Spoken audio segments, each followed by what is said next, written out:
Kami mempunyai proyek terkait dengan transformasi digital di bidang pendidikan, khususnya untuk e-learning dan mobile learning.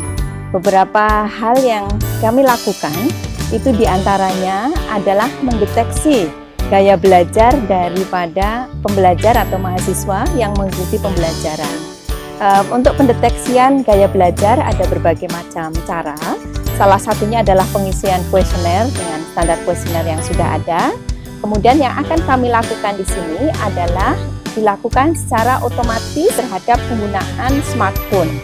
Jadi kami ingin melihat apakah ada korelasi penggunaan smartphone yang ada terhadap gaya belajar dari mahasiswa tersebut. Setelah didapatkan korelasi yang ada, nanti kami akan membangun satu sistem pendeteksian gaya belajar secara otomatis berdasarkan pengalaman-pengalaman menggunakan perangkat-perangkat yang digunakan oleh siswa tersebut atau mahasiswa tersebut.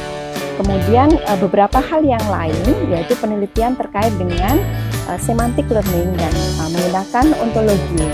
Untuk yang dilakukan oleh Seldi dan Raka, ini adalah pendeteksian penggunaan smartphone. Jadi terdeteksi nanti dia gaya belajarnya apa, kemudian nanti dari hasil yang ada kita lihat korelasinya seperti apa terhadap kuesioner yang kita berikan. Kemudian dari hasil kuesioner tersebut kita uji korelasi. Kemudian dari hasil uji korelasi kita akan membuat satu sistem otomatisasi di dalam sistem mobile learning dan e-learning sehingga bisa mendeteksi secara otomatis gaya belajar dari mahasiswa. Bagian pertama dari penelitian ini adalah pengembangan aplikasi berbasis Android dengan menggunakan metode sprint. Aplikasi yang dikembangkan bertujuan untuk melakukan pengisian survei VARK sekaligus mengambil data penggunaan aplikasi pada sebuah smartphone. Yang pertama, pengguna akan diarahkan ke halaman persetujuan pengguna dan petunjuk pemakaian aplikasi. Apabila pengguna setuju untuk mengisi survei, pengguna akan diarahkan ke halaman berikutnya yaitu menu pengaturan agar aplikasi ini dapat mengakses data-data yang terdapat pada smartphone. Kemudian pengguna akan mengisi data-data pribadi pengguna seperti nama, email, jenis kelamin, dan usia pengguna. Lalu pengguna akan diarahkan untuk melakukan pengisian survei VARK.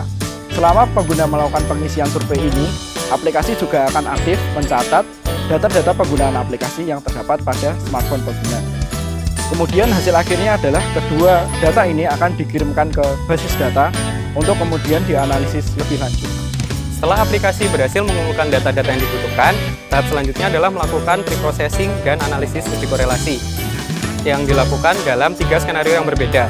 Nah, hasilnya menunjukkan bahwa terdapat 8 pasang data penggunaan aplikasi dengan dimensi kelas FOD yang berkesesuaian memang memiliki korelasi yang kuat dan bersifat positif.